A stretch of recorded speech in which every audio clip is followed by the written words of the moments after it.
인자가 이방인들에 대하여 이방인들에게 넘겨져 희롱을 당하고 능력을 당하고 침뱉음을 당하겠으며 그들은 채찍질하고 그를 죽일 것이나 그는 3일 만에 살아나리라 하시니. 이 제자들은 이 말씀에 대해서 전혀 이해를 못했습니다. 깨닫지를 못했어요. 제자들이 이 말씀을 잘 깨닫지 못했던 거기에는 이 앞에 있는 그 길이 너무 이제 어렵고 힘든 길이 그 앞에 이제 있었던 거예요. 그게 이제 말씀이 되니까, 그게 들려지니까 그거에 대해서 받아들이기가 힘들었던 거예요. 채찍질 당하고 침뱉음을 당하고 희롱을 당하고 죽게 될 것이다.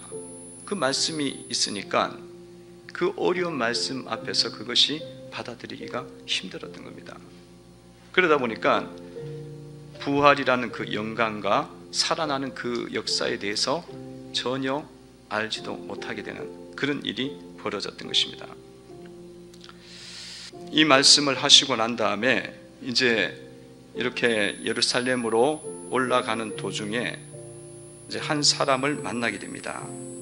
그 사람은 앞을 못 보는 맹인이었습니다. 이 맹인은 주님을 만나자마자 그 주님을 정말 잘 붙잡은 거죠.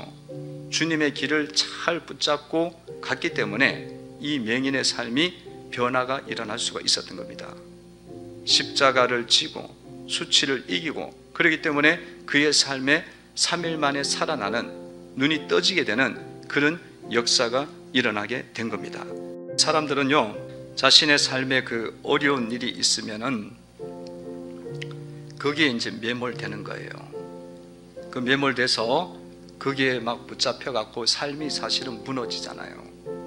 그리고 거기 속에서 힘들어하고 근심하고 염려하지 않습니까?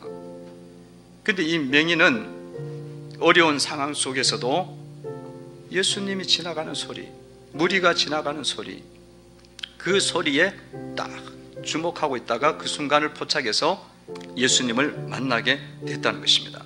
여러분들 지금 어렵고 힘든 시간을 여러분들 보내고 있을 때에 이 시간 속에 거기에 그냥 붙잡혀 있으면 안 돼요. 그 속에서 예수님이 지나가는 소리를 들을 수가 있어야 된다는 거예요. 예수님은 고난 속에서 우리를 부르고 계십니다. 그런 음성을 듣고 그 소리를 우리는 붙잡아야 된다는 거예요. 이것이 이제 맹인이 주님의 길, 십자가의 길을 걸어가는 모습이었다는 것입니다.